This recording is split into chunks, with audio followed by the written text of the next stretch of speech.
Peptide bond बनता है तो उसके केस में होता क्या है कि अब ये जो अमीनो एसिड यहाँ पर है, अब ये अमीनो एसिड क्या करता है, ये शिफ्ट करके चला जाता है इस टीआरएनए के पास। देखो क्या हुआ, पहले ये जो अमीनो एसिड यहाँ पर था, अमीनो एसिड 1 ये कहाँ पे प्रेजेंट था, जो पी साइड पर यहाँ पर जो प्रेजेंट था टीआरएनए, इसके पास अमीनो एसिड 1 था।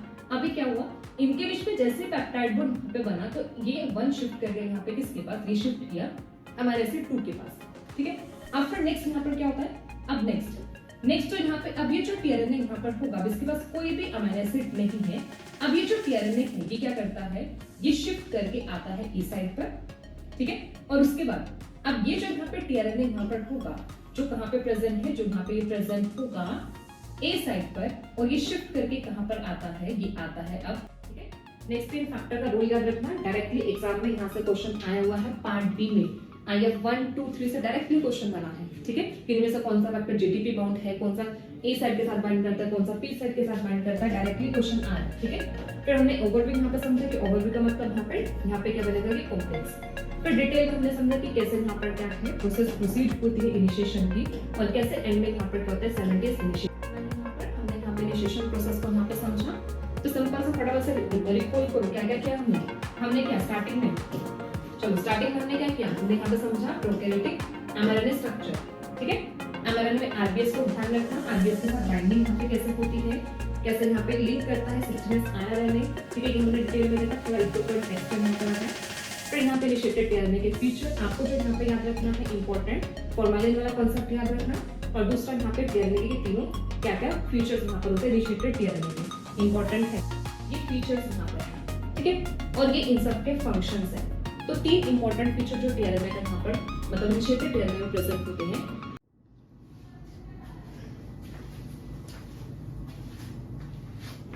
हाय everyone, so I am Surbhi Raheja. So जैसा कि अभी हम ट्रांसलेशन प्रोसेस के बारे में पढ़ रहे हैं, तो आज हम लेक्चर नंबर 3 देखेंगे ट्रांसलेशन में, जहां पर हम पढ़ने वाले हैं इनिशिएशन इन प्रोकैरियोट्स। सो इससे पहले इंपॉर्टेंट है आप लोगों का प्रीवियस लेक्चर रिवाइज करना। तो क्या आप सब लोगों ने प्रीवियस लेक्चर रिवाइज किया है? आप सब लोग रिवाइज करके आए हो ना, तो आप लोग लेक्चर्स रिवाइज कर रहे हो, सब लोग जो भी हम यहाँ पे डिस्कस कर रहे हैं सब रिवाइज कर रहे हो। ठीक है, चलो तो आज हम पढ़ने वाले हैं इनिशिएशन इन प्रोकैरियोट्स। सो इससे पहले के जो 2 लेक्चर्स हैं, प्रीवियस लेक्चर्स में हम लोगों ने पहले प्राइमरी कंपोनेंट्स ऑफ ट्रांसलेशन के बारे में समझा, देन हमने देखा अमाइनो एसाइलेशन या फिर चार्जिंग ऑफ टीआरएनए कैसे होती है। अब हम नेक्स्ट प्रोसेस स्टार्ट करेंगे जिसमें यहाँ पर होगा कि प्रोकैरियोट्स में इनिशिएशन कैसे यहाँ पर होती है। सो ये जो आपका पूरा का पूरा कंटेंट होगा इट इज फ्रॉम व्हाट्सएप, तो आप व्हाट्सएप बुक को रेफर कर सकते हो जहां पर आपको ट्रांसलेशन चैप्टर मिल जाएगा। ठीक है, वहां से आप डिटेल स्टडी कर सकते हो। इसके अलावा जीन की बुक भी है, वहां पर भी कुछ पार्ट हम जीन की बुक से भी कवर करने वाले जो आपका व्हाट्सएप में नहीं कवर है। टेलीग्राम ग्रुप है, टेलीग्राम ग्रुप को आप ज्वाइन कर सकते हो। यूट्यूब चैनल है, यूट्यूब चैनल को सब्सक्राइब करो। ठीक है, तो आपको जो भी यहाँ पे वीडियोस होंगी, जो भी हमारी कंटेंट रिलेटेड है या जो भी नोटिफिकेशन रिलेटेड वीडियोस रहती है, वो सब आपको यूट्यूब चैनल पर मिल जाएंगे। सो देखते हैं आज के लेक्चर में हम लोग क्या पढ़ने वाले हैं। सो आज के लेक्चर में हम लोग पढ़ेंगे, फर्स्ट ऑफ ऑल हम यहाँ पे देखेंगे प्रोकैरियोटिक एमआरएनए। ठीक है, तो पहला तो यहाँ पर हम पढ़ेंगे प्रोकैरियोटिक एमआरएनए के बारे में। ऑल्दो हमने प्रीवियस लेक्चर में एमआरएनए का डिटेल स्ट्रक्चर देख लिया था, बट यहाँ पे अब हमें इनिशिएशन पढ़ना है ना, कि प्रोकैरियोट्स में ट्रांसलेशन कैसे स्टार्ट होती है। तो पहले यहाँ पर हमें कुछ स्पेसिफिकली एमआरएनए के बारे में फीचर्स देखने होंगे, तभी हम आगे फर्दर प्रोसीड कर सकते हैं प्रोसेस में। तो हम प्रोकैरियोटिक एमआरएनए, फिर हम यहाँ पर इनिशिएटेड टीआरएनए के बारे में पढ़ेंगे। हमने टीआरएनए का स्ट्रक्चर डिटेल में देखा है, बट यहाँ पर हम स्पेसिफिकली बात करेंगे इनिशिएटेड टीआरएनए की structure, function and how this initiated tRNA is different from rest of the other tRNAs. ठीक है, ये सब प्रॉपर्टीज हम देखेंगे। नेक्स्ट यहाँ पर ट्रांसक्रिप्शन के प्रोसेस में कुछ फैक्टर्स यहाँ पे इन्वॉल्व होते हैं, तो इनिशिएशन में इनिशिएशन फैक्टर्स आता है। फैक्टर्स के बारे में देखेंगे, कौन कौन से फैक्टर्स है, क्या रोल प्ले करते हैं, then we will see the process of initiation. Clear? तो आज के लेक्चर में हम ये कुछ टॉपिक से ये कवर करने वाले हैं। तो इसमें सबसे पहले यहाँ पर हम स्टार्ट करते हैं प्रोकैरियोटिक एमआरएनए। ठीक है, तो फर्स्ट यहाँ पर हम देखने वाले हैं प्रोकैरियोटिक एमआरएनए। अब सबको एमआरएनए का स्ट्रक्चर याद है, जितने भी स्टूडेंट्स लेक्चर देख रहे हैं या फिर आप लोग रिवाइज कर रहे हो ना, तो आप लोगों को एमआरएनए का स्ट्रक्चर याद है। तो एमआरएनए के स्ट्रक्चर में हमने क्या पढ़ा था? हमने ये पढ़ा था कि वहां पर क्या प्रेजेंट होता है, कोडिंग रीजन प्रेजेंट होता है, ठीक है, या फिर उसको प्रोटीन कोडिंग रीजन बोल सकते हैं, या फिर अनट्रांसलेटेड रीजन। स्पेसिफिकली बताया था कि वहां पर क्या होता है, ORF प्रेजेंट होती है, और जो प्रोकैरियोटिक mRNA होता है इट इज पॉलीसिस्टोनिक। पॉलीसिस्टोनिक मतलब यहाँ पे प्रेजेंट होती है मल्टीपल ORF, ठीक है, यहाँ पे क्या प्रेजेंट है, मल्टीपल ORF यहाँ पे प्रेजेंट होंगे, ठीक है। तो हमने लास्ट जो लेक्चर था उसमें भी हमने ये कुछ डायग्राम देखा था, अभी फिर इसको यहाँ पर हम देखेंगे, ठीक है। अब देखो यहाँ पर हमें क्या समझना है, हमें यहाँ पर ये समझना है कि जब हम प्रोकैरियोटिक mRNA की यहाँ पर बात करते हैं तो यहाँ पर क्या होगा, जब हम एक ORF को यहाँ पर देखते हैं तो इस ORF में हमें यहाँ पे देखने को मिलता है कि एक यहाँ पे प्रेजेंट होगा स्टार्ट कोडोन और एक यहाँ पे प्रेजेंट होगा स्टॉप कोडोन, ठीक है। अब देखो यहाँ पर क्या करना है, अब यहाँ पे हमें ट्रांसलेशन मतलब प्रोटीन सिंथेसिस, अब हमने सेपरेटली पढ़ लिया mRNA structure, tRNA structure and ribosome. अब हम क्या करेंगे, इन तीनों को एक साथ देखेंगे कि तीनों कैसे आपस में इंटरेक्ट करते हैं और तीनों कैसे मिलके प्रोटीन के सिंथेसिस में रोल प्ले करते हैं। तो जिसमें सबसे पहले यहाँ पर क्या mRNA, अब सिंपल सा क्या होगा, अब देखो जैसे let's suppose this is mRNA, अब इस mRNA पर क्या है, राइबोसोम को जाके बाइंड करना है, राइबोसोम बाइंड करेगा, देन टीआरएनए यहाँ पर आएंगे और टीआरएनए फिर यहाँ पर क्या करेंगे, स्पेसिफिक अमीनो एसिड की एडिशन करेंगे और पॉलीपेप्टाइड चेन की सिंथेसिस करेंगे। इसी को तो हम क्या बोलते हैं ट्रांसलेशन ना। This is mRNA, ribosome bind करता है, यहाँ से टीआरएनए आए और वो क्या कर रहे हैं, यहाँ पर प्रोटीन चेन को सिंथेसाइज कर रहे हैं। अब सिंपल सा देखो, अब ये जो एमआरएनए है, अब इस एमआरएनए पर जब यहाँ पे राइबोसोम को बाइंड करना है तो अब राइबोसोम रैंडमली तो कहीं पे बाइंड नहीं करेगा। तो इन केस ऑफ प्रोकैरियोट यहाँ पर क्या होता है, there is a ribosome binding site जो एमआरएनए पर होती है, वेयर राइबोसोम बाइंड्स। तो क्या है यहाँ पर, जैसे यहाँ पर हमने स्टार्ट कोडोन यहाँ पे किया, तो स्टार्ट कोडोन के अपस्ट्रीम पर हम यहाँ पे बोल सकते हैं, इसके अपस्ट्रीम पर यहाँ पर प्रेजेंट होती है RBS and this RBS is ribosome binding site. ठीक है, ये क्या है, this is ribosome binding site. तो राइबोसोम बाइंडिंग साइट क्या है, वेयर राइबोसोम बाइंड। अब राइबोसोम भी बाइंड कैसे करता है, राइबोसोम की जो बाइंडिंग होती है स्मॉल सब यूनिट की यहाँ पे बाइंडिंग होती है, तो जो राइबोसोम पे यहाँ पर आके बाइंड करेगा, इट इज द स्मॉल सब unit of ribosome which binds to mRNA। ठीक है, स्मॉल सब यूनिट है जो यहाँ पर क्या करती है, बाइंड करती है। ठीक है, तो ये यहाँ पर एक राइबोसोम बाइंडिंग साइट है। अभी जो राइबोसोम बाइंडिंग साइट होती है ये अप्रोक्सीमेटली 3 to 9 न्यूक्लियोटाइड के डिस्टेंस पर होती है स्टार्ट कोडोन से। क्या यहाँ पे बताया कि सिंपल सा यहाँ पर क्या होगा कि ये जो यहाँ पे एमआरएनए होता है, प्रोकैरियोटिक एमआरएनए, इसमें यहाँ पे क्या प्रेजेंट है, इसमें यहाँ पे प्रेजेंट होती है राइबोसोम बाइंडिंग साइट, जहां पर क्या करता है, राइबोसोम की जो स्मॉल सब यूनिट है वो जाके बाइंड करती है और ये कैसे, ये प्रेजेंट है स्टार्ट कोडोन के अपस्ट्रीम पोजीशन पर, और डिस्टेंस यहाँ पे कितना होता है, अप्रोक्सीमेटली 3 to 9 न्यूक्लियोटाइड्स का। जैसा कि आप देख सकते हो यहाँ पर क्या है, स्टार्ट मतलब यहाँ पे क्या प्रेजेंट है, AUG। अब इसके साथ देखो यहाँ पर ये प्रेजेंट है RBS। RBS is ribosome binding site, और यहाँ पर ये गैप होता है, ये स्पेस होता है अप्रोक्सीमेटली अराउंड 3 to 9 बेसिस का। तो पहला तो हमें समझ में आया कि एमआरएनए के साथ जो स्मॉल सब यूनिट की बाइंडिंग है एक स्पेसिफिक प्लेस पर है, which is known as ribosome binding site, जहां पर क्या करता है, स्मॉल सब यूनिट बाइंड करती है। ठीक है, अब ये जो राइबोसोम बाइंडिंग साइट है, इस राइबोसोम बाइंडिंग साइट को और बोला जाता है ST सीक्वेंस। ये जो राइबोसोम बाइंडिंग साइट होगी, it is also called as ST sequence. तो आपको क्या देखना है, प्रोकैरियोटिक एमआरएनए में हम यहाँ पर देख रहे हैं राइबोसोम बाइंडिंग साइट, इसको ऑल्सो यहाँ पे बोला जाता है ST सीक्वेंस। और ये जो ST सीक्वेंस होता है इसकी फुल फॉर्म यहाँ पर होती है शाइन-डेलग्रेनो सीक्वेंस। ठीक है, ST सीक्वेंस है, इसे ST मतलब साइंटिस्ट ने डिस्कवर किया तो उन्होंने अपने मतलब उसी के बेसिस पे नाम दे दिया ST sequence, शाइन-डेलग्रेनो sequence.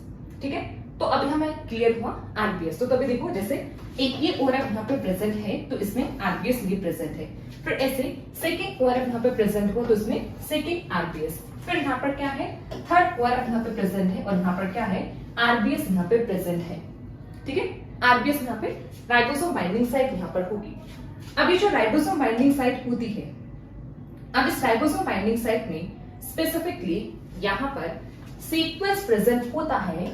Ribosome binding site का जो सीक्वेंस होता है, इट इज AGG AGG। तो जब हम 5 प्राइम टू 3 प्राइम डायरेक्शन में देखते हैं तो जो mRNA पर जो ये आरबीएस यहाँ पर है, आरबीएस का सीक्वेंस होता है AGG AGG। तो आप इसको ऐसे यहाँ पर देख सकते हो कि यहाँ पर क्या होगा।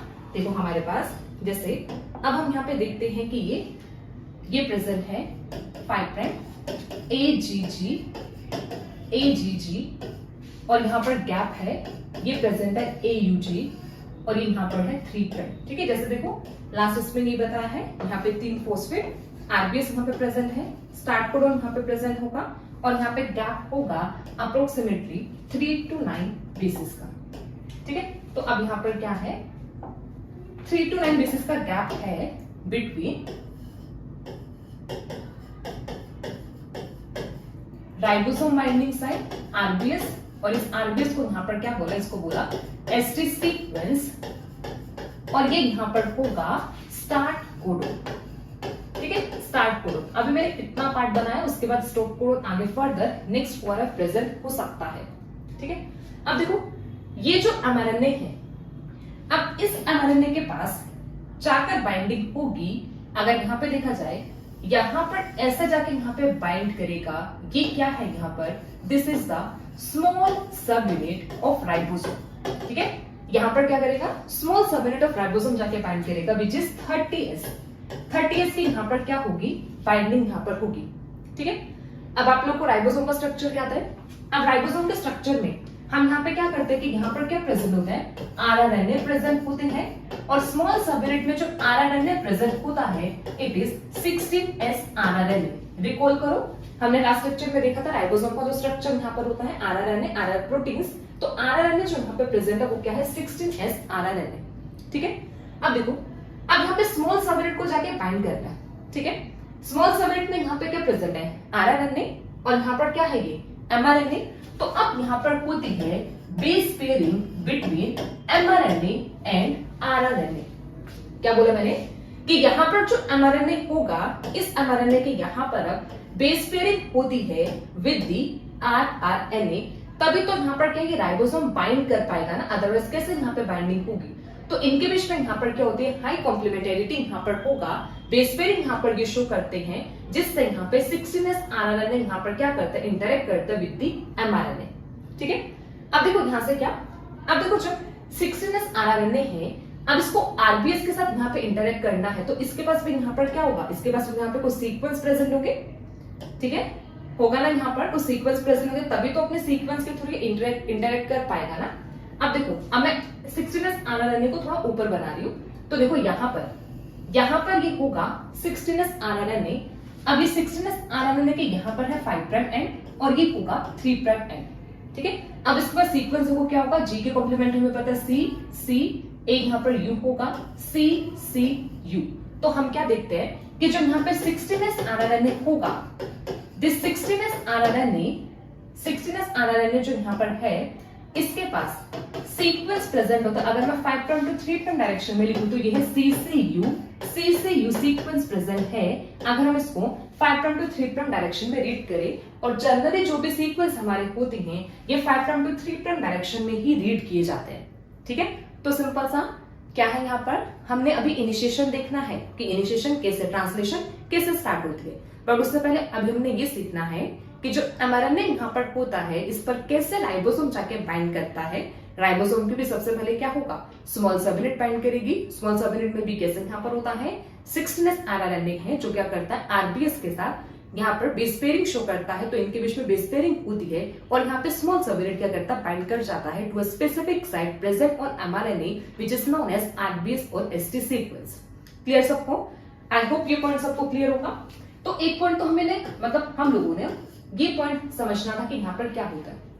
अब सेकेंड देखो, सेकेंड जो इंपॉर्टेंट यहाँ पर है ना, नेक्स्ट जो यहाँ पर होगा, अब यहाँ पे बहुत इंपॉर्टेंट रोल प्ले करता है in the rate of translation या फिर in the efficiency of translation.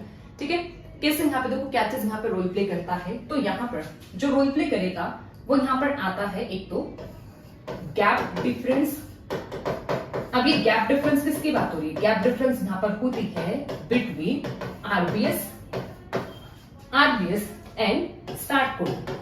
जो आरबीएस यहाँ पर है मींस राइबोसोम बाइंडिंग साइट, इनके और यहाँ पर जो स्टार्ट कोडन के बीच में जो गैप डिफरेंस है ये एक इंपॉर्टेंट रोल यहाँ पे प्ले करता है। दूसरा, यहाँ पर जो इंपॉर्टेंट रोल प्ले करता है, it is the base pairing.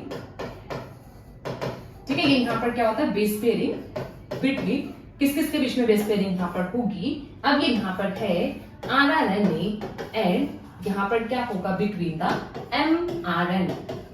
ठीक है, इनके बीच की जो बेस पेयरिंग यहाँ पर है, ये यहाँ पर क्या है, अब रोल प्ले यहाँ पे करती है, कौन कौन से यहाँ पर होगी, RNA एंड mRNA के बीच में।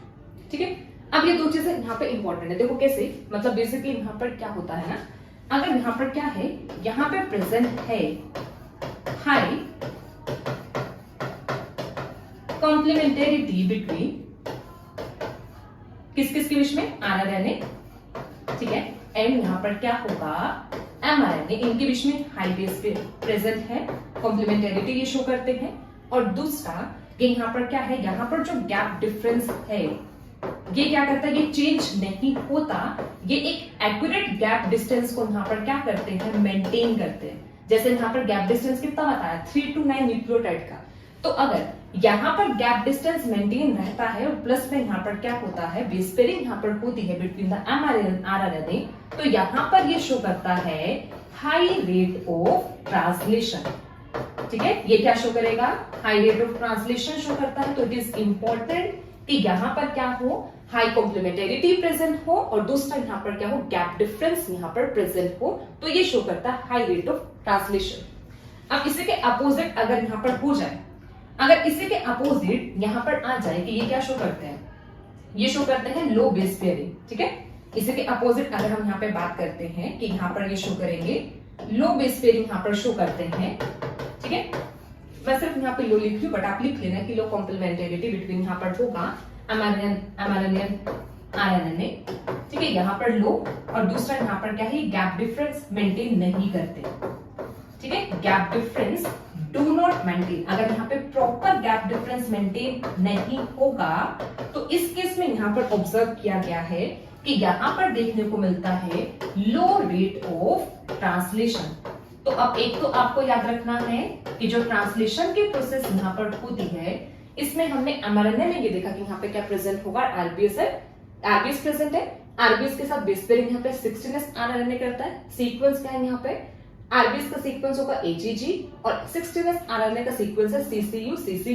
ठीक है, अब इनके बीच में जितने ज्यादा स्ट्रॉन्ग या फिर कॉम्प्लीमेंटेरिटी ज्यादा यहाँ पर होगा, दूसरा यहाँ पे गैप डिफरेंस यहाँ पे ये मेंटेन है, तो ये शो करता है हाई रेट, और अदर यहाँ पे क्या शो करता है, लो रेट ऑफ ट्रांसलेशन। ठीक है, अब जैसे देखो इस डायग्राम में कि यहाँ पे ये जो यहाँ पे शो किया ना, ये इतना सा पार्ट है, RBS वाला पार्ट थोड़ा सा एनलार्ज करके यहाँ पे बता दिया। तो ये तो यहाँ पर है mRNA। अब mRNA में AUG प्रेजेंट है और ये सीक्वेंस प्रेजेंट है RBS के GGA। तो A मतलब यहाँ पे बेसिकली ये होता है AGG ऐसे सीक्वेंस प्रेजेंट होता है। ठीक है, N मतलब होता है एनी न्यूक्लियोटाइड, और ये यहाँ पर क्या है, ये 16S RNA है। अब इसमें देखो बेस पेयरिंग यहाँ पर होगी GC, यहाँ पे U और यहाँ पे C, फिर यहाँ पर क्या है C, यहाँ पर क्या करता है, बेस पेयरिंग शो करता है, और ये पार्ट किसका यहाँ पर है, ये है राइबोसोम का पार्ट। ठीक है, अब हमें इतना समझ में आ गया कि कैसे यहाँ पे राइबोसोम की बाइंडिंग होती है और कौन से यहाँ पे फैक्टर्स हैं जो रोल प्ले करते हैं in the high rate of translation, और कौन से ऐसे फैक्टर्स है जो लो रेट ऑफ ट्रांसलेशन में रोल प्ले करता है। हमने इतना यहाँ से समझा। ठीक है, अब दूसरा देखो यहाँ पर क्या होता है ना, दूसरा ये है, जैसे देखो अभी अगर हम इस mRNA की बात करें, अब इस mRNA में ईच ORF के पास यहाँ पर क्या है, अपना एक RBS प्रेजेंट है। जैसे ये यहाँ पर जो ORF है इसका RBS है, ये ORF इसका अपना RBS, ये ORF इसका यहाँ पर क्या है, ये अपना RBS। ठीक है, ईच यहाँ पर जो mRNA है या फिर जो ईच ORF है, इनका अपना अपना यहाँ पर क्या है, RBS प्रेजेंट है ना। अब कुछ केसेस में ऐसा भी होता है, जैसे ये यहाँ पे mRNA है, अब कुछ केस में ऐसा होगा कि यहाँ पर ये AUG है, यहाँ पर ये UAA प्रेजेंट है, और यहाँ पर तो प्रेजेंट है RBS, बट ये जो यहाँ पे ORF होगा, ये वाला जो यहाँ पे ORF यहाँ पे होगा AUG, यहाँ पे ऐसे प्रेजेंट है। अब ये जो ORF होगा, इसमें अब राइबोसोम बाइंडिंग साइट नहीं प्रेजेंट है, RBS नहीं प्रेजेंट होगी। ठीक है, सिंपल से यहाँ पे क्या बोला, सिंपल से यहाँ पर ये बोला है कि कुछ केसेस में यहाँ पर क्या होता है, ये भी देखने को मिलता है कि यहाँ पर जो ईच ORF होगा, ईच ORF के पास राइबोसोम बाइंडिंग साइट नहीं होती। मतलब ऐसा भी हो सकता है कि सिर्फ एक ही राइबोसोम बाइंडिंग साइट प्रेजेंट हो, उसके बाद जो यहाँ पे ORF है वहां पे राइबोसोम बाइंडिंग साइट ना प्रेजेंट हो। तो उस केसेस में यहाँ पर क्या होता है, उस केसेस में ये है कि यहाँ पर आके बाइंड करती है स्मॉल सब यूनिट ऑफ राइबोसोम, ठीक है। अब यहाँ पर आके बाइंड करेगी, फर्दर यहाँ पर ट्रांसलेशन होगा, फिर जैसे यहाँ पर क्या होगा, यहाँ पे ये राइबोसोम पहुंचेगा, जैसे राइबोसोम यहाँ पर पहुंचा तो अब इसमें यहाँ पर क्या हुआ है, इसमें अब देखो UAA से तो यहाँ पे प्रीवियस वाला जो यहाँ पे पेप्टाइड है वो यहाँ पर क्या हो जाएगा, प्रीवियस वाला पेप्टाइड तो यहाँ पे रिलीज हो जाएगा, क्योंकि ये यहाँ पर क्या है, ये यहाँ पे प्रेजेंट है स्टॉप कोडॉन, ठीक है, स्टॉप कोडॉन प्रेजेंट है।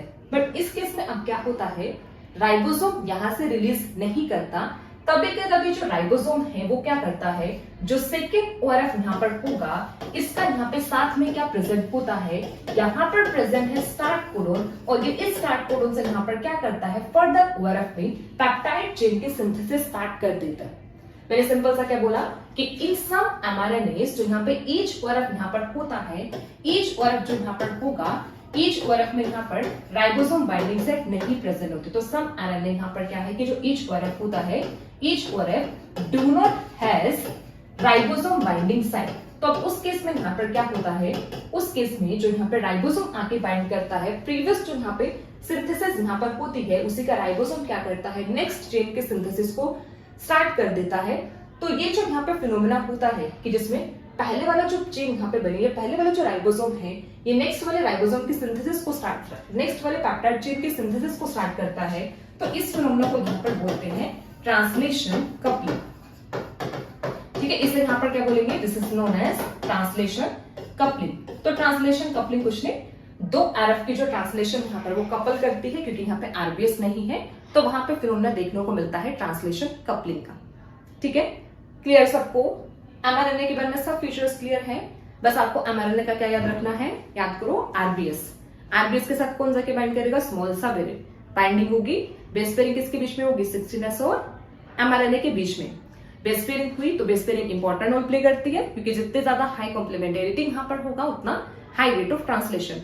दूसरा यहाँ पर क्या है, दूसरा यहाँ पर जो गैप प्रेजेंट है AUG और जो यहाँ पर क्या होगा RBS, ये गैप भी इंपॉर्टेंट रोल प्ले करता है। ये गैप भी यहाँ पर क्या करता है, किस में रोल प्ले करता है, हाई रेट ऑफ ट्रांसलेशन, ठीक है।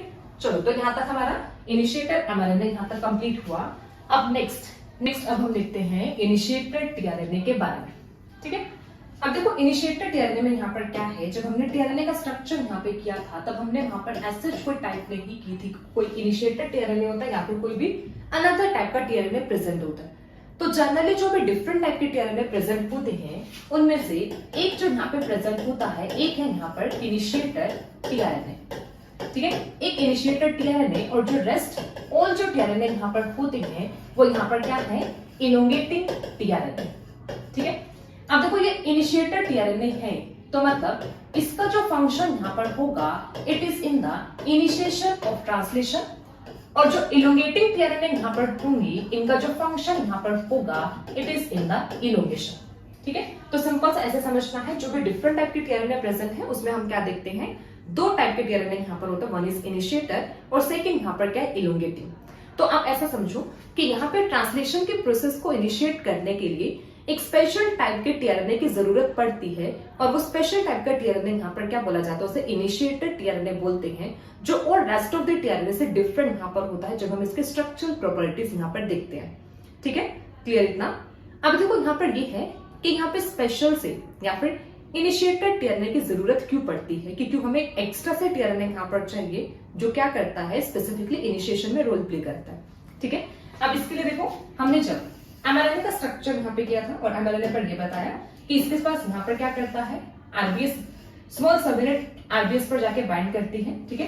तो अब इसके पास यहाँ पर क्या है, यहाँ पर है EPA साइट। अब देखना जब इस RBS के साथ राइबोसोम की बाइंडिंग होती है तो ये जो यहाँ पे P साइट होता है, यहाँ पर आते हैं स्टार्ट कोडोन, ठीक है। तो यहाँ पर क्या होता है, स्टार्ट कोडोन यहाँ पर आते हैं, और बेसिकली देखो जो प्रोसेस यहाँ पे चलती है ट्रांसलेशन की, अब उस प्रोसेस में जैसे हमने पहले भी किया था कि 3 EPA यहाँ पे साइट है, यहाँ पर आके क्या करते हैं, यहाँ पर आके tRNA मॉलिक्यूल्स की बाइंडिंग यहाँ पर होती है। अब जब यहाँ पे स्टार्ट कोडॉन प्रेजेंट है तो स्टार्ट कोडॉन को रिकॉग्नाइज करने के लिए जो टीआरएनए यहाँ पर होगा वो यहाँ पर क्या है, इनिशिएटेड टीआरएनए। तो जो इनिशिएटेड टीआरएनए यहाँ पर होता है ये बाइंड किसके साथ करता है, ये बाइंड करता है इस पी साइट के साथ, ठीक है। और यहाँ पर क्या होगा, ये आ जाता है UAC यहाँ पर होगा। तो यहाँ पर इनिशिएटेड टीआरएनए आकर पी साइट पर आके बाइंड किया और यहाँ पर अमाइनो एसिड यहाँ पे प्रेजेंट है, अमाइनो एसिड 1 ये यहाँ पे प्रेजेंट होगा, ठीक है। अब देखो सिंपल से यहाँ पे क्या है, देखो अब यहाँ पे क्या है, अभी पैप्टाइड चेन की फॉर्मेशन हो रही है। तो अभी तो यहाँ पे एक टीआरएनए आया, अब ऐसे और बहुत सारे टीआरएनए मॉलिक्यूल यहाँ पर आएंगे जो क्या करेंगे, यही इसे पैप्टाइड चेन को इलोंगेट करते जाएंगे और आगे पैप्टाइड चेन की सिंथेसिस करेंगे। तो फर्दर जो यहाँ पे सिंथेसिस होती है तो सिंथेसिस में यहाँ पर क्या होता है कि जब यहाँ पे पी साइट पर इनिशिएटेड टीआरएनए की बाइंडिंग हो जाती है तो यहाँ पर फिर क्या होता है, अब ये जो ए साइट होगा, ए साइट पर भी यहाँ पर क्या करता है, अनदर टीआरएनए मॉलिक्यूल आता है जिसके पास यहाँ पर होती है सेकेंड अमाइनो एसिड, ठीक है। सेकेंड अमाइनो एसिड यहाँ पे प्रेजेंट है। अब देखना अब इसमें होगा क्या, अब ये जो तो अमाइनो एसिड है, अब इनके बीच में यहाँ पर क्या होगा, यहाँ पर बनता है पैप्टाइड बॉन्ड, ठीक है। पैप्टाइड बॉन्ड यहाँ पे बनेगा। अब जब इनके बीच में पैप्टाइड बॉन्ड बनता है तो उसके केस में होता क्या है कि अब ये जो अमाइनो एसिड यहाँ पर है, अब ये अमाइनो एसिड क्या करता है, ये शिफ्ट करके चला जाता है इस टीआरएनए के पास। देखो क्या हुआ, पहले ये जो अमाइनो एसिड यहाँ पर था, अमाइनो एसिड 1 ये कहाँ पे प्रेजेंट था, जो पी साइड पर यहाँ पर जो प्रेजेंट था टीआरएनए, इसके पास अमाइनो एसिड 1 था। अभी क्या हुआ, इनके बीच में जैसे पैप्टाइड बॉन्ड यहाँ पे बना तो ये 1 शिफ्ट कर गया यहाँ पे किसके पास, ये शिफ्ट किया अमाइनो एसिड 2 के पास, ठीक है। अब फिर नेक्स्ट यहाँ पर क्या होता है, अब नेक्स्ट तो यहाँ पे अब ये जो टीआरएनए यहाँ पर होगा, अब इसके पास कोई भी अमाइनो एसिड नहीं है। अब ये जो टीआरएनए है ये क्या करता है, ये शिफ्ट करके आता है ई साइड पर, ठीक है। और उसके बाद अब ये जो यहाँ पे टीआरएनए यहाँ पर होगा, जो कहाँ पे प्रेजेंट है, जो यहाँ पे ये प्रेजेंट होगा ए साइड पर, और ये शिफ्ट करके कहाँ पर आता है, ये आता है अब पी साइड पर, ठीक है। समझ लो कैसे प्रोसेस चल रही है, समझ में आ रहा है ना। पहले हमने क्या देखा कि यहाँ पे टीआरएनए आया, फिर उसके बाद नेक्स्ट जो टीआरएनए आया वो ए साइड पर बाइंड किया, फिर दोनों के बीच में peptide bond formation, peptide bond formation के बाद फिर हमने देखो क्या देखा था, देखो पेप्टाइड बॉन्ड फॉर्मेशन। अभी देखो अगर हम देखें इससे पहले हमने ये देखा इनके बीच में पेप्टाइड बॉन्ड फॉर्मेशन, फिर हुआ क्या, ये अमाइनो एसिड चला गया टीआरएनए के पास। फिर अब नेक्स्ट क्या हुआ, अब ये टीआरएनए शिफ्ट हुआ ई साइड पर और ये जो टीआरएनए ये शिफ्ट कहां पर हुआ, पी साइड पर। अब फिर से यहाँ पर क्या, ये ए साइड यहाँ पर क्या है, एम्प्टी। अब जब ये ए साइड यहाँ पे एम्प्टी है तो यहाँ पर क्या करेगा, अब यहाँ पर आके बाइंड करेगा अनदर टाइप ऑफ टीआरएनए। अब यहाँ पर आके बाइंड करेगा अनदर टाइप ऑफ टीआरएनए जो यहाँ पर, जिसके पास यहाँ पर क्या होगा, अमाइनो एसिड 3 यहाँ पर होगा, ठीक है। अमाइनो एसिड 3 हुआ। अब फिर से क्या होगा, फिर से अब इनके बीच में अब यहाँ पे बॉन्ड बनेगा। अब जब इनके बीच में यहाँ पे बॉन्ड बनेगा तो अब इस केस में यहाँ पर क्या है कि अब ये जो यहाँ पर ये होगा अमाइनो एसिड 1 2 जो यहाँ पर है, अब ये शिफ्ट कर जाएंगे किसके पास, इस चेन के पास यहाँ पर के अमाइनो एसिड जो यहाँ पे 3 के साथ यहाँ पे 2 1 यहाँ पर क्या होगा, बाइंडिंग यहाँ पर होगी, ठीक है। अब नेक्स्ट क्या होगा, अब ये जो यहाँ पर टीआरएनए है, ठीक है, ये वाला जो टीआरएनए यहाँ पर हुआ, अब ये टीआरएनए यहाँ से एग्जिट करेगा, ठीक है। देखो अब ये जो यहाँ पर टीआरएनए हुआ, ये जो टीआरएनए यहाँ पर है, ठीक है, ये यहाँ से क्या करेगा, यहाँ से एग्जिट करेगा, ठीक है। और उसके बाद अब फिर से यहाँ पे क्या होगा, शिफ्टिंग यहाँ पर होगी, जिसमें अब ये जो यहाँ पे ये वाला टीआरएनए है ये शिफ्ट करके आएगा ई साइड पर, ठीक है। और अब जो यहाँ पे टीआरएनए हुआ, ये टीआरएनए शिफ्ट करके आएगा इस साइड पर, ठीक है। देखो कैसे यहाँ पर शिफ्टिंग होगी। अब फिर से यहाँ पर क्या है, ट्रांसफर ये यहाँ पर होगा, तो अब ये क्या करेगा, ये शिफ्ट करके आएगा यहाँ पर। फिर से यहाँ पर क्या है, ए साइड एम्प्टी होगी। अब फिर से यहाँ पर क्या होगा, नेक्स्ट टीआरएनए यहाँ पर आएगा, नेक्स्ट अमाइनो एसिड को लेकर आएगा, और ऐसे ही यहाँ पे ट्रांसलेशन चलती रहती है। कैसे, सिंपल सा। अभी हमने और क्या देखा, अभी हमने ये देखा कि जो नेक्स्ट प्रोसेस यहाँ पर हुई है, इसमें क्या हुआ, यहाँ पे जब पेप्टाइड बॉन्ड की फॉर्मेशन यहाँ पर हुई तो ये टीआरएनए चला गया, ठीक है। फिर ये टीआरएनए की यहाँ पर क्या हुई, शिफ्टिंग यहाँ पर हुई, और फिर इसके बाद ये जो टीआरएनए यहाँ पर हुआ, ये कहाँ पर आ गया, पी साइड पर। अब इससे से आपको नोटिस क्या करना है, मतलब ये बताने का पर्पस क्या है। वैसे तो ट्रांसलेशन के प्रोसेस में एक्चुअली में तो यही चीज देखने वाले हैं, तो मैंने आपको यहाँ पर ये क्यों बताया। अगर आपने यहाँ पे एक चीज नोटिस की हो तो आप ध्यान से देखो, जब यहाँ पर सबसे पहला जो टीआरएनए आया, जो यहाँ पे ये टीआरएनए मैंने बनाया था, ठीक है, ये वाला जो टीआरएनए यहाँ पर था सबसे पहला, ये जो टीआरएनए था, it was a initiated tRNA, ठीक है। आई मतलब यहाँ पे इनिशिएटेड टीआरएनए।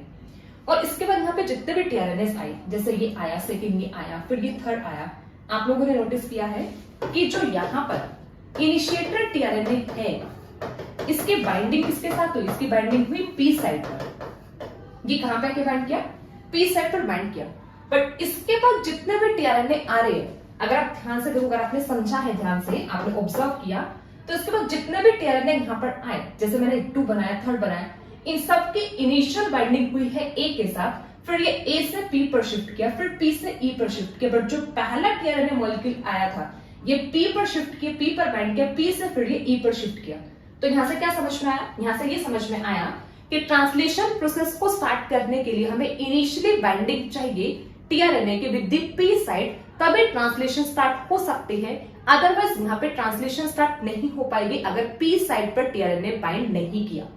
ठीक है, अब पी साइड पर पहले यहाँ पे टीआरएनए आ गया, अब यहाँ पे इनिशिएटेड टीआरएनए यहाँ पर बाइंड किया पी साइड पर। अब जितने भी रेस्ट यहाँ पे टीआरएनए होंगे, रेस्ट ऑल टीआरएनएस, जिन्हें हम यहाँ पर क्या बोलते हैं? जिन्हें हम बोलते हैं इलोंगेटिंग टीआरएनएस। अब ये सब जो टीआरएनएस यहाँ पर होते हैं, इन सब की जो बाइंडिंग होती है, it is to the A side. अब आपको यहाँ से यही चीज सीखना है कि जो इनिशिएटर टीआरएनए यहाँ पर होता है, ये बाइंड करता है पी साइड पर, और जो यहाँ पे रेस्ट ऑफ द टीआरएनए यहाँ पर होता है, ये बाइंड करता है ए साइड पर। अब इसीलिए क्योंकि यहाँ पे पी साइड पर यहाँ पे टीआरएनए को बाइंड करवाना है सबसे पहले, तो यहाँ पे हमें एक स्पेशल टाइप ऑफ टीआरएनए चाहिए which is known as initiator tRNA. ठीक है, अभी जो इनिशिएटर टीआरएनए है, ये यहाँ पर क्या है? एक स्पेशल टाइप ऑफ टीआरएनए है जो हमें रिक्वायर्ड है। किसके लिए? यहाँ पर जो रिक्वायर्ड यहाँ पर होगा कि सबसे पहले बाइंडिंग पी साइड पर हो, फिर वो आगे करके यहाँ पे क्या करे? प्रोटीन चेन को सिंथेसाइज यहाँ पर करे। तो इसलिए यहाँ पर स्पेशल टाइप ऑफ टीआरएनए हमें चाहिए विच इज इनिशिएटर टीआरएनए। अब बाकी जितने भी टीआरएनए हैं वो सब ए साइड पर बाइंड करते जाएंगे। सेम प्रोसेस ऐसे यहाँ पे सेम मैनर में प्रोसीड करती जाएगी। तो पहला तो ये इनिशिएटेड टीआरएनए की बाइंडिंग होती है पी साइड पर, rest all tRNA bind to the, किस पर बाइंड करेंगे? ए साइड पर। ठीक है, अब जैसे आप यहाँ पे ये देख सकते हो, डायग्रामेटिक रिप्रेजेंटेशन यहाँ पे की है, जिसमें यहाँ पर क्या किया? यहाँ पर अगर आप ये राइबोसोम यहाँ पर देखो, राइबोसोम में यहाँ पर ये पी साइड यहाँ पे ये ऐसे प्रेजेंट है, ये यहाँ पे ए साइड प्रेजेंट है, एयूजी यहाँ पे प्रेजेंट है, और इसे को एनलार्ज करके यहाँ पर ये दिखाया है कि देखो कि यहाँ पर ये एयूजी स्टार्ट कोड हो, यहाँ पे 16s आरएनए देखो यहाँ पे ऐसे बेस पेयरिंग शो कर रहा है। अगर आप इसको यहाँ पे देखो, ये यहाँ पे बेस पेयरिंग शो कर रहा है, और यहाँ पर ये आई पी साइड, ठीक है, और यहाँ पे क्या? एयूजी। तो ऐसे करके बाइंडिंग यहाँ पर होती है पी साइड पर, और पी साइड पर यहाँ पर आके कौन बाइंड करता है? इनिशिएटेड टीआरएनए आके बाइंड करता है। क्लियर सबको कि यहाँ पर हमें क्यों इनिशिएटेड टीआरएनए यहाँ पर रिक्वायर्ड है? क्योंकि यहाँ पर इसको बाइंड करवाना है किसके साथ? इसको बाइंड करवाना है किसके साथ? इसको बाइंड करवाना है पी साइड पर। ठीक है, तो पी साइड पर बाइंड करने के लिए हमें क्या चाहिए? Special type of tRNA. चलिए, क्लियर होगा सबको? नेक्स्ट समझते हैं। अब ये केस सिर्फ हमारा यहाँ पे किसका होगा? प्रोकैरियोट्स का। ठीक है, अब सिर्फ और सिर्फ प्रोकैरियोट्स के केस में ऐसा होता है। इन केस ऑफ प्रोकैरियोट्स, अब देखो वैसे अगर आप लोगों को याद नहीं है तो मैं बता देती हूँ, एयूजी कोड करता है फॉर द मिथुनिन अमाइनो एसिड। ठीक है, एयूजी मिथुनिन अमाइनो एसिड के लिए कोड करता है, और प्रोकैरियोट ये सबके केस में ये यूनिवर्सल है। ठीक है, एयूजी मिथुनिन के लिए कोड करता है, ऐसा नहीं कि सिर्फ प्रोकैरियोट्स में होगा। अब प्रोकैरियोट्स में होता क्या है? प्रोकैरियोट्स में ये जो यहाँ पे मिथुनिन होता है, अब ये मिथुनिन कन्वर्ट होता है फॉर्माइल मिथुनिन में। ठीक है, इसमें यहाँ पर क्या होगा? ये जो मिथुनिन यहाँ पर होगा, ये कन्वर्ट होता है फॉर्माइल मिथुनिन में। यहाँ पर क्या होता है? यहाँ पे होती है इसकी फॉर्माइलेशन, और ये सिर्फ और सिर्फ यहाँ पे किसका यहाँ पर है? ये फीचर यहाँ पर होता है ओनली ऑफ प्रोकैरियोटिक ट्रांसलेशन का, कि यहाँ पर जो इनिशिएटेड टीआरएनए होता है, इसके साथ मिथुनिन चार्ज करता है, फिर मिथुनिन की फॉर्माइलेशन होती है, ये कन्वर्ट हो जाता है फॉर्माइल मिथुनिन में। स्ट्रक्चर देख सकते हो, this is the structure of मिथुनिन। और फॉर्माइल मिथुनिन में यहाँ पर क्या हुआ? मिथुनिन ग्रुप की यहाँ पर क्या करता है? फॉर्माइलेशन यहाँ पर होती है, और एफ मेट यहाँ पे बन जाता है मिथुनिन, फॉर्माइल मिथुनिन यहाँ पर ऐड हो जाता है। ठीक है, यहाँ पे कुछ सर्टेन काइंड ऑफ एंजाइम आता है। ठीक है, एंजाइम यहाँ पर आ जाता है मिथाइल ट्रांसफेरेज। ठीक है, एंजाइम यहाँ पर होगा मिथाइल ट्रांसफेरेज, पूरा नाम लिख सकते हो, एनफॉर्माइल मिथुनिन ट्रांसफेरेज एंजाइम है, बट रिक्वायर्ड नहीं है, बट आपको इतना पता हो बस कि यहाँ पर एंजाइम मिथाइल ट्रांसफेरेज एंजाइम यहाँ पर आता है। ठीक है, फॉर्माइल मिथाइल ट्रांसफेरेज कर सकते हो, जो यहाँ पर क्या करता है? फॉर्माइल ग्रुप की यहाँ पे एडिशन यहाँ पे करता है, और इससे फॉर्माइल मिथुनिन बन जाता है। तो देखो क्या है यहाँ पर हमारे पास, यहाँ पर ये है यहाँ पर इनिशिएटेड टीआरएनए। ठीक है, अब ये जो इनिशिएटेड टीआरएनए है, इसकी पहले चार्जिंग यहाँ पे किसके साथ हुई?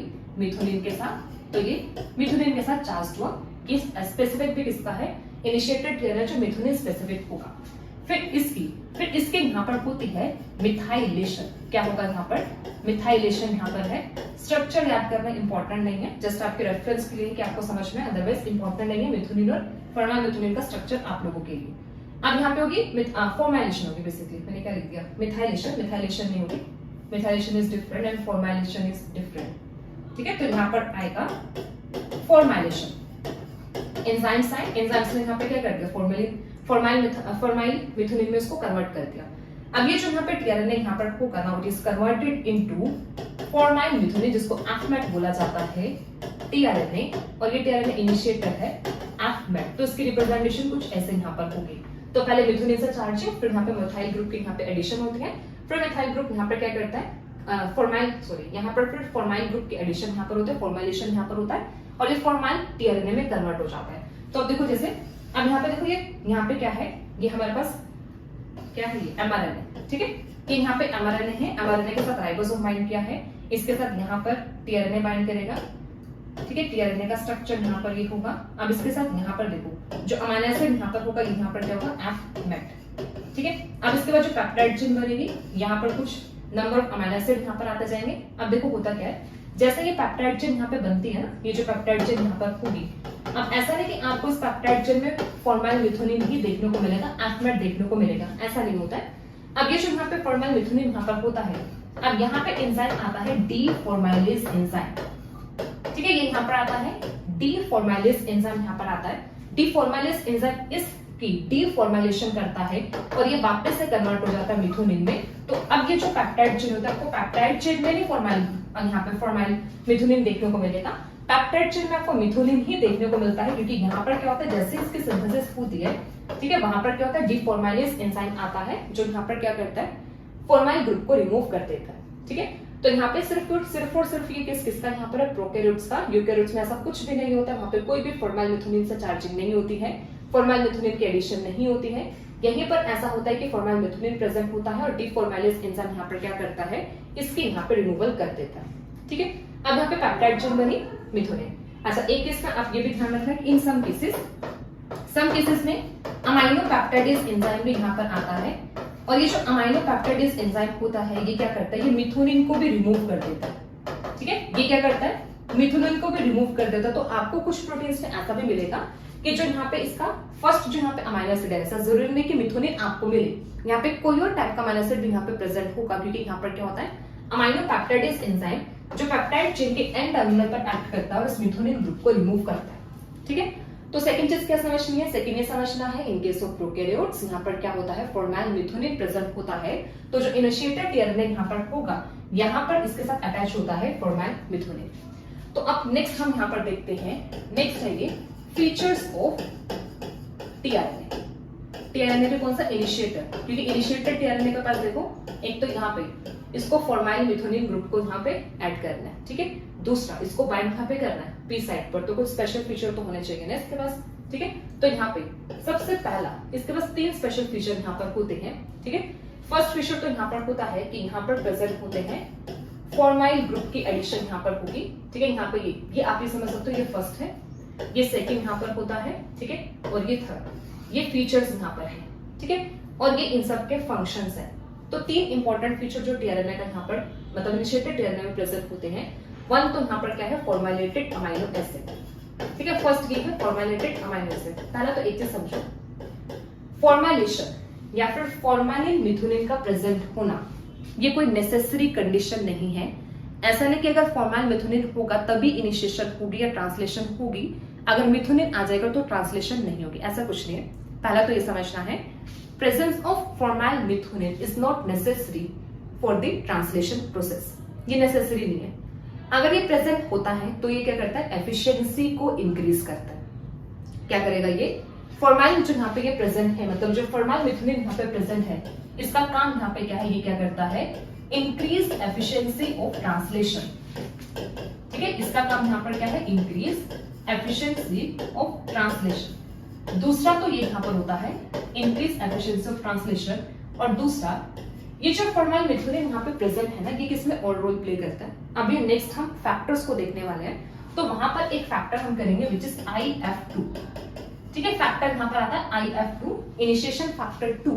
ये इनिशिएशन फैक्टर 2 जो यहां पर होता है, ये इस इनिशिएटेड टीआरएनए को रिकॉग्नाइज करने का काम करता है, इसे पहचानने का काम करता है। बेसिकली ऐसा बोल सकते हैं, इस IF2 की जो बाइंडिंग होती है ये इनिशिएटेड टीआरएनए के साथ होती है। तो अब इसको पहचानने के लिए कुछ तो चाहिए ना, तो ये फॉर्माइल मिथुनिन से यहाँ पर बेसिकली रिकॉग्नाइज करता है।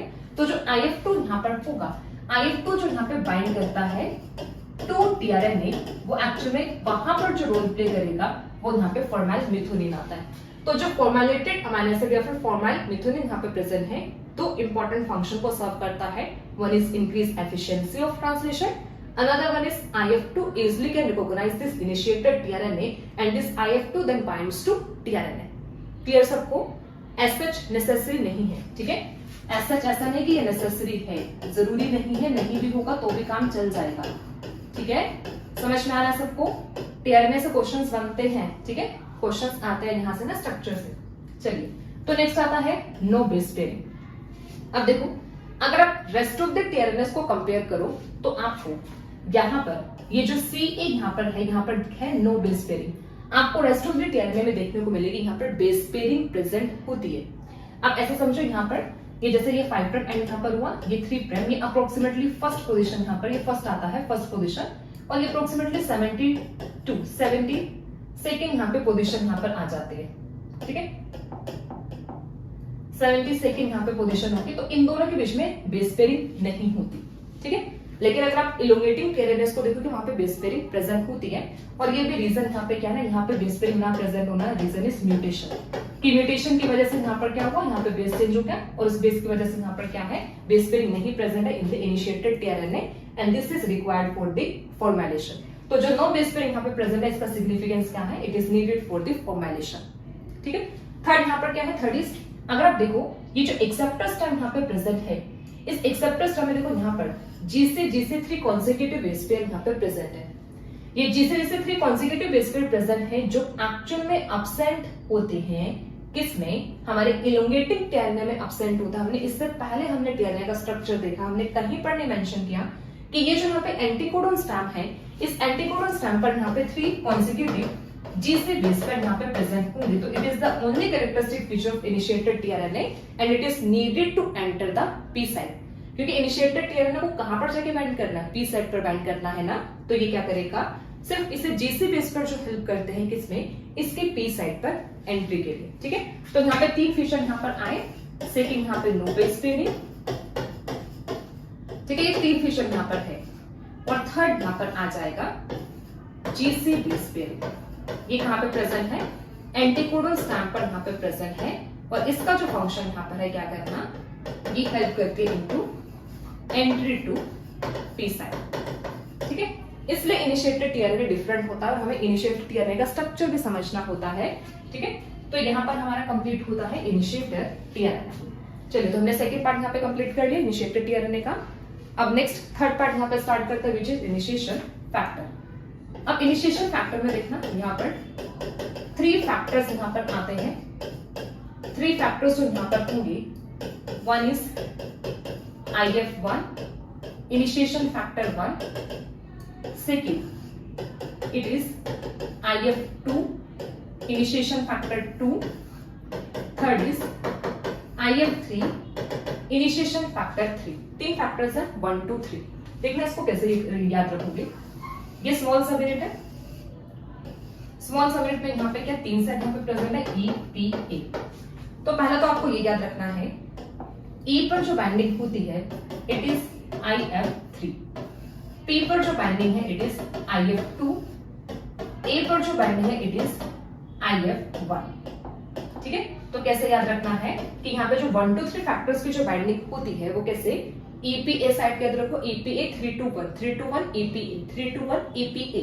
ठीक है, तो यहाँ पे बाइंडिंग जैसे कि IF3 की बाइंडिंग E, 2 की यहाँ पे P के साथ, और 1 की बाइंडिंग यहाँ पे कैसे होता है, A के साथ। ठीक है, अब हम देखते हैं इनका फंक्शन यहाँ पे क्या है।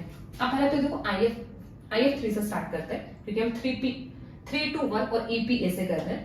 तो 3 का तो हमें पता लगे कि कहां पे बाइंड करेगा, ये बाइंड करेगा टू दी एग्जिट साइड। अब इसका फंक्शन यहाँ पर होता है टू प्रिवेंट association of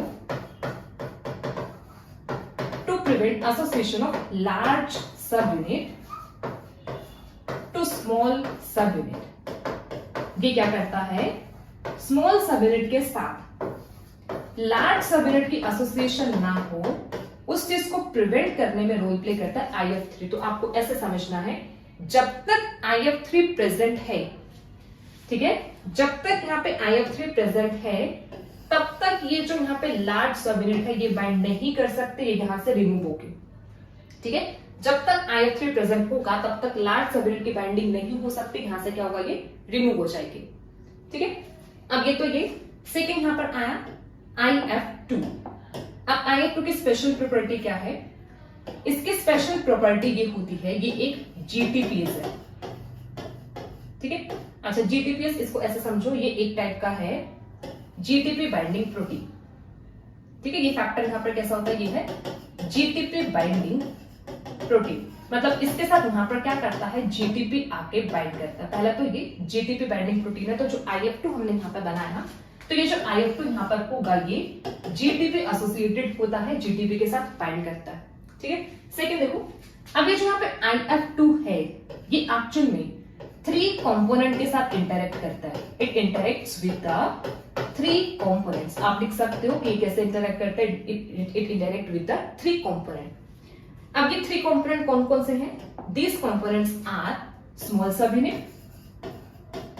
ये कंपोनेंट यहां पर क्या है, स्मॉल सबयूनिट, देखो स्मॉल सबयूनिट, ठीक है। दूसरा ये यहां पर और क्या करता है, इंटरेक्ट करता है विद द IF1 के साथ इंटरेक्ट करता है। तीसरा ये इंटरेक्ट करता है विद द इनिशिएटर tRNA। जैसे अभी हम यहाँ पे इनिशिएटर tRNA बनाएंगे ना, तो यहाँ पर क्या करते हैं, इनिशिएटर tRNA के साथ भी इंटरेक्ट करते हैं, क्योंकि इनिशिएटर tRNA कहाँ पे बाइंड करता है, पी साइड पर ना, ठीक है। तो ये जो IF2 यहाँ पर है, एक तो GTP बाइंडिंग प्रोटीन है, इसके साथ GTP बाइंड करेगा। दूसरा ये क्या करता है, यहाँ पर ये यहाँ पर 3 कंपोनेंट के साथ एसोसिएट करता है। One is small subunit, second is IF1, third is initiator tRNA, ठीक है। अब देखो यहाँ पर ये बाइंड किया, मतलब इसकी इंटरेक्शन 3 कंपोनेंट के साथ है, one small subunit and initiator tRNA। और ये इंटरेक्शन इसको हेल्प करती है कि ये जो फैक्टर यहाँ पर है, ये यहाँ पर क्या करे, इनिशिएटर tRNA को लेकर आ जाए पी साइड पर, या फिर इनिशिएटर tRNA की बाइंडिंग करवा दे पी साइड पर, ठीक है। तो IF2 का फंक्शन क्या है, 3 कंपोनेंट के साथ इंटरेक्ट करेगा और ये क्या करता है कि इनिशिएटर फैक्टर की बाइंडिंग करवाता है टू दी पी साइड। जब हमने tRNA का स्ट्रक्चर किया, वहां पर बताया ना कि वहां पर क्या है, वहां पर जो फॉर्मेलिन वहां पर होगा वो किस में हेल्प करता है, IF2 की रिकॉग्निशन में, कि IF2 वहां पर जाके बाइंड करे। तो IF2 रिकॉग्नाइज किसे करता है, यहीं पर जो फॉर्मेल मिथुनिन प्रेजेंट है, फॉर्मेल मिथुनिन के साथ इंटरेक्ट यहाँ पे करेगा और इस इनिशिएटेड tRNA को प्लेस कर देगा टू दी पी साइड, ठीक है। तो और फंक्शन यहाँ पर हम लिख सकते हैं, इसको यहां से रेज कर देती हूँ,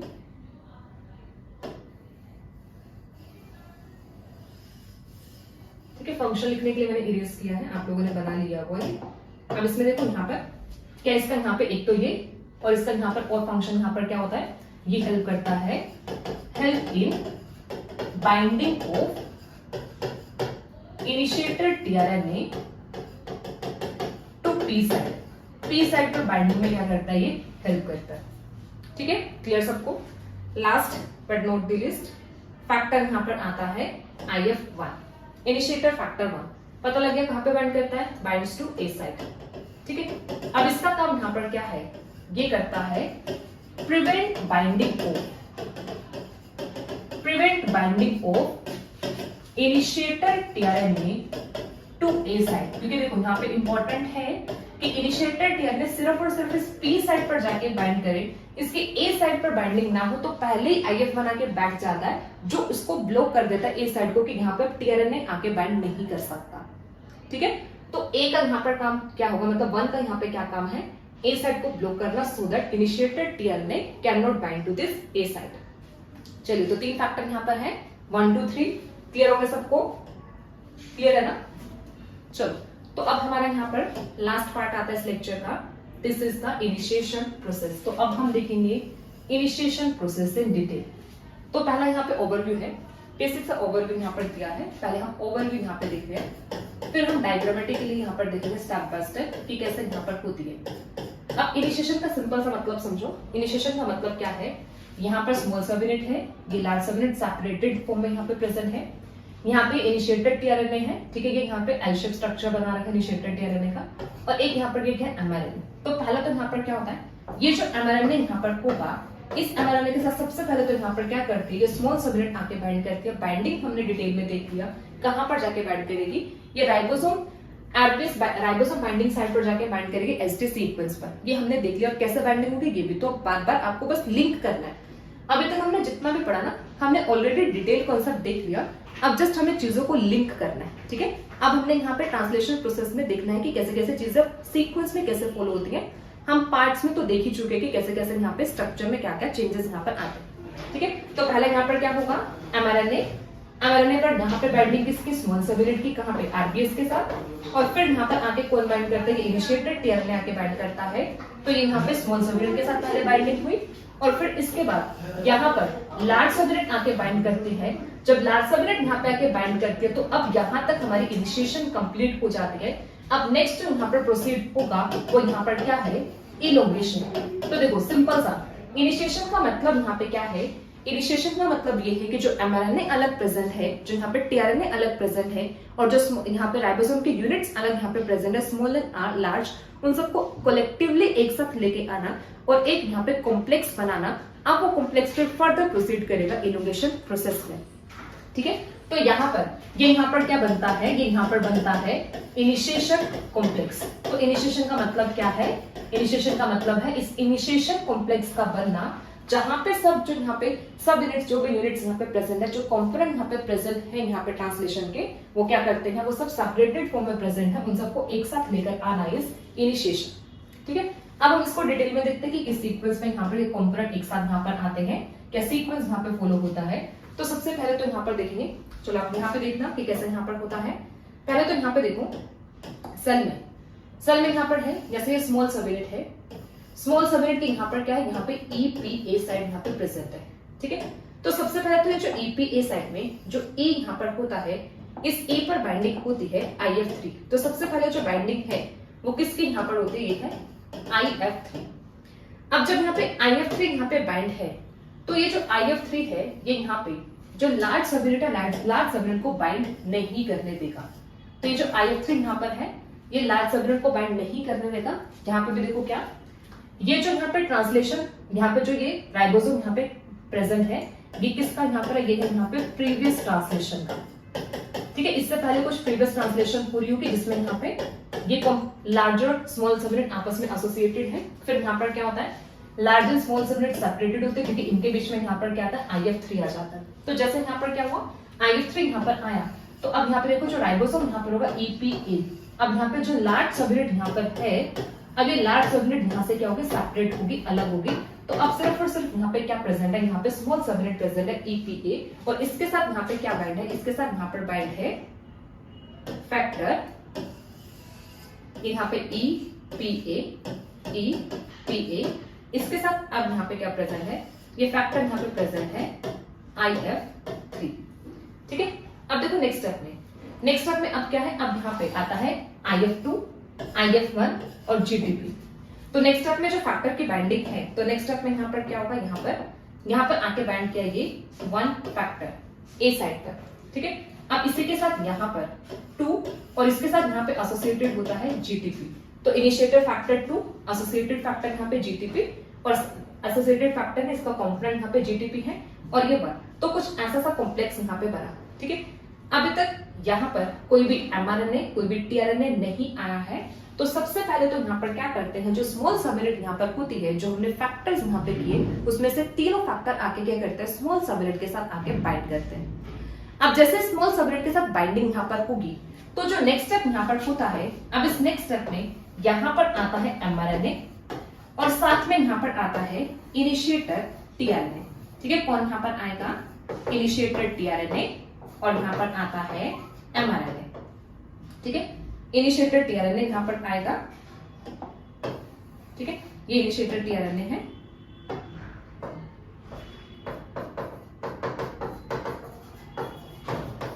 इनिशिएटेड टीआरएनए, और साथ में ही एमआरएनए, ठीक है। अब इनके जो यहाँ पे बाइंडिंग होती है ना, ये इंडिपेंडेंट प्रोसेस है। ऐसा नहीं कि पहले mRNA आएगा फिर tRNA आएगा, या पहले tRNA आएगा फिर mRNA आएगा, दोनों इंडिपेंडेंटली, ठीक है। इनके जो एडिशन यहाँ पर है दिस इज इंडिपेंडेंट, ये इंडिपेंडेंट प्रोसेस है, दोनों की जो एडिशन यहाँ पर होगी। आप साथ के साथ डायग्रामेटिकली बनाते जाओ, ठीक है। पहले जैसे ये डायग्राम यहाँ पे बनाओ, फिर यहाँ पे सेकंड जो यहाँ पर होगा यहाँ पे एडिशन कर दो कि यहाँ पर क्या ऐड हो, IF1 यहाँ पर IF2 प्लस में यहाँ पर क्या है GTP, फिर यहाँ पे ये बाइंडिंग हुई स्मॉल सबयूनिट के साथ। नेक्स्ट स्टेप में अब इनिशिएटेड tRNA और साथ में यहाँ पर क्या करता है mRNA यहाँ पर आता है, ठीक है। अब जब यहाँ पे बाइंडिंग हुई तो अब देखो यहाँ पर क्या है ये mRNA, अब इस mRNA के साथ यहाँ पर ये राइबोसोम, ठीक है, यहाँ पे ये प्रेजेंट है EPA, ठीक है। अब इसके साथ यहाँ पर क्या हुआ, यहाँ पर इनिशिएटेड tRNA यहाँ पे प्रेजेंट हुआ, फॉर्माइल मिथुनिन। अब यहाँ पे और देखना क्या है, यहाँ पर ये 3 फैक्टर यहाँ पे प्रेजेंट है, ठीक है, थर्ड फैक्टर प्रेजेंट है, अभी स्टिल बाइंड है, ठीक है। 1 यहाँ पे प्रेजेंट है और 1 के साथ यहाँ पर क्या है, यहाँ पर देखो ये 2 इंटरेक्ट करता है और उसके साथ यहाँ पर क्या है GTP। तो अब ये जो यहाँ पर बनता है इसे बोला जाता है 30S इनिशिएशन कॉम्प्लेक्स, ठीक है। ये यहाँ पर बनता है 30S इनिशिएशन कॉम्प्लेक्स, ठीक है। देखो जैसे 30th initiation complex, 30th initiation complex बना। अब जैसे ये कॉम्प्लेक्स बनता है, अब इस कॉम्प्लेक्स में जैसे यहाँ पे स्मॉल सबयूनिट के साथ tRNA की बाइंडिंग होती है, तब यहाँ पर होते हैं conformational changes in small subunit. यहाँ पर क्या होता है, यहाँ पर होते हैं conformational changes in small subunit. Small subunit जो यहाँ पर होती है राइबोसोम की, upon binding of tRNA small subunit में कन्फर्मेशनल चेंजेस होते हैं, as a result IF3 releases. जो IF3 फैक्टर यहाँ पर होता है ये क्या करता है, रिलीज करता है। तो आप लिख लेना अपॉन बाइंडिंग ऑफ tRNA, ठीक है, upon binding of initiated tRNA there is conformational changes in small subunit of ribosome, as a result IF3 factor releases, ठीक है। IF3 फैक्टर क्या करता है, रिलीज। तो यहां से अब यहां पर क्या हुआ, जो 3 फैक्टर था रिलीज हो गया। अब देखो जब 3 फैक्टर यहां से रिलीज हो गया तो अब यहां पर क्या हो सकता है, अब यहां पे इजी आके बाइंड कर सकता है लार्ज सबयूनिट।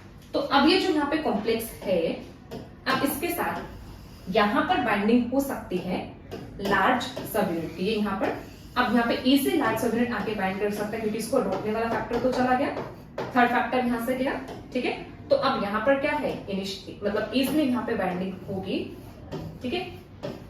यहाँ पे tRNA नहीं होगा ये, ठीक है। यहाँ पर क्या है, फॉर्माइल मिथुनिन, ठीक है। और यहाँ पर जो फैक्टर यहाँ पे प्रेजेंट है, यहाँ पर ये 1 प्रेजेंट है और यहाँ पर प्रेजेंट है ये 2 फैक्टर, ठीक है। इसके साथ यहाँ पर है ये यहाँ पे है GTP, ठीक है, ये यहाँ पे प्रेजेंट है। अब देखो यहाँ पर क्या होगा, अब आप लोगों को याद है जब मैंने राइबोसोम का स्ट्रक्चर बताया था तो मैंने आप लोगों को बताया था वहां पर कि जो लार्ज सबयूनिट होती है इसके पास होता है फैक्टर बाइंडिंग सेंटर, ठीक है। इसके पास क्या है, इसके पास है फैक्टर बाइंडिंग सेंटर, और इस फैक्टर बाइंडिंग सेंटर का फंक्शन क्या होता है, इसके पास है GTPase एक्टिविटी, मतलब ये करता है GTP हाइड्रोलिसिस, ठीक है। ये क्या करता है, ये करता है GTP हाइड्रोलिसिस। तो अब देखो होगा क्या, जैसे लार्ज सबयूनिट आके बाइंड की, अब ये GTP ये आ गया कॉन्टेक्ट में किसके, फैक्टर बाइंडिंग सेंटर के, और इस GTP की हुई हाइड्रोलिसिस। तो अब ये जो स्टेप है इसमें यहाँ पर क्या है, यहाँ पर हुआ GTP हाइड्रोलिसिस। अब जब GTP हाइड्रोलिसिस हुआ तो अब जो 2 है, 2 तो GTP बाउंड था ना, अब यहाँ से क्या होगा, अब यहाँ से जो 2 है वो क्या करेगा, यहाँ से रिलीज हो जाएगा GDP के साथ, ठीक है। GDP रिलीज होगा प्लस में, और यहाँ पर क्या होगा, यहाँ से रिलीज होगा इनऑर्गेनिक फॉस्फेट। अब जब यहाँ पे 2 GDP बाउंड होता है ना, 2 जब जाता है तो 2 साथ में अपने 1 को भी लेके चला जाता है, तो इसके बाद यहाँ पर क्या होता है कि 1 भी रिलीज हो जाता है, 2 भी रिलीज हो जाता है। तो यहाँ से फैक्टर यहाँ से रिलीज हो गए, इनिशिएटर फैक्टर 1 2 GDP प्लस में इनऑर्गेनिक फॉस्फेट। तो अब ये जो स्ट्रक्चर यहाँ पर होगा, इसमें यहाँ पे क्या प्रेजेंट होगा, यहाँ पे सिर्फ और सिर्फ प्रेजेंट होगा mRNA राइबोसोम, और यहाँ पे प्रेजेंट है इनिशिएटर tRNA। सिर्फ यहाँ पे क्या प्रेजेंट है, फैक्टर सब रिलीज हो गए, यहाँ पे प्रेजेंट है mRNA, राइबोसोमल इनिशिएटेड tRNA। अब ये जो कॉम्प्लेक्स यहाँ पे बना, इसको यहाँ पे बोलेंगे 70th इनिशिएशन कॉम्प्लेक्स। तो इसके बाद नेक्स्ट डायग्राम आप बना सकते हो कि अब जो यहाँ पर होगा, ठीक है, अब जो यहाँ पे स्ट्रक्चर बनेगा, जैसे ये mRNA यहाँ पर है, अब इस mRNA के साथ स्मॉल एंड लार्ज सबयूनिट यहाँ पे बाइंड करेगी, तो ऐसे यहाँ पे ये है EPA, ठीक है, और यहाँ पर क्या होगा, यहाँ पर ये बाइंड है इनिशिएटेड tRNA फॉर्माइल मिथोनिन चार्ज, और ये यहाँ पर बना 70s इनिशिएशन कॉम्प्लेक्स। तो जब अब 70s इनिशिएशन कॉम्प्लेक्स बन गया, तो मतलब अब क्या हुआ, इनिशिएशन कंप्लीट होगी, क्योंकि इनिशिएशन का पर्पस है क्या था, इस इनिशिएशन कॉम्प्लेक्स को बनाना। अब इनिशिएशन कॉम्प्लेक्स बना तो इनिशिएशन प्रोसेस कंप्लीट। अब जो नेक्स्ट यहाँ पर आएगा वो यहाँ पर होगा इलोंगेशन, ठीक है। तो फिर आज के लेक्चर में हमारा इतना ही, यहाँ पर हमने यहाँ पे इनिशिएशन प्रोसेस को यहाँ पे समझा। तो सिंपल सा फटाफट से रिकॉल करो क्या क्या किया हमने क्या स्टार्टिंग में, चलो स्टार्टिंग में हमने क्या किया, हमने यहाँ पे समझा प्रोकैरियोटिक mRNA स्ट्रक्चर, ठीक है। mRNA में RBS को ध्यान रखना, RBS के साथ बाइंडिंग यहाँ पे कैसे होती है, कैसे यहाँ पे लिंक करता है 16S RNA, ठीक है, कि हमने डिटेल में देखा, थोड़ा एक दो पॉइंट्स एक्स्ट्रा यहाँ पे बताए। फिर यहाँ पे इनिशिएटेड tRNA के फीचर, आपको जो यहाँ पे याद रखना है इंपॉर्टेंट फॉर्मेलिन वाला कॉन्सेप्ट याद रखना, और दूसरा यहाँ पे tRNA के तीनों क्या क्या फीचर्स यहाँ पर होते हैं इनिशिएटेड tRNA के, इंपॉर्टेंट है, ठीक है। नेक्स्ट पिन फैक्टर का रोल याद रखना, डायरेक्टली एग्जाम में यहाँ से क्वेश्चन आया हुआ है पार्ट बी में, IF 1, 2, 3 से डायरेक्टली क्वेश्चन बना है, ठीक है। इनमें से कौन सा फैक्टर जीटीपी बाउंड है, कौन सा ए साइड के साथ बाइंड करता है, कौन सा पी साइड के साथ बाइंड करता है, डायरेक्टली क्वेश्चन आया, ठीक है। फिर हमने ओवरव्यू यहाँ पे समझा कि ओवरव्यू का मतलब यहाँ पे क्या बनेगा, ये कॉम्प्लेक्स। फिर डिटेल में हमने समझा कि कैसे यहाँ पर क्या है प्रोसेस प्रोसीड होती है इनिशिएशन की, और कैसे एंड में यहाँ पर क्या होता है 70s इनिशिएशन कॉम्प्लेक्स बनता है। So that's it for today's lecture. So thank you so much everyone. तो अभी रिवाइज करते रहना, इंपॉर्टेंट है रिवाइज करना, रिवाइज नहीं करोगे तो भूल जाओगे, ठीक है। तो मिलते हैं नेक्स्ट लेक्चर में, ठीक है। चलो चलिए till then bye bye everyone, take care, thank you so much.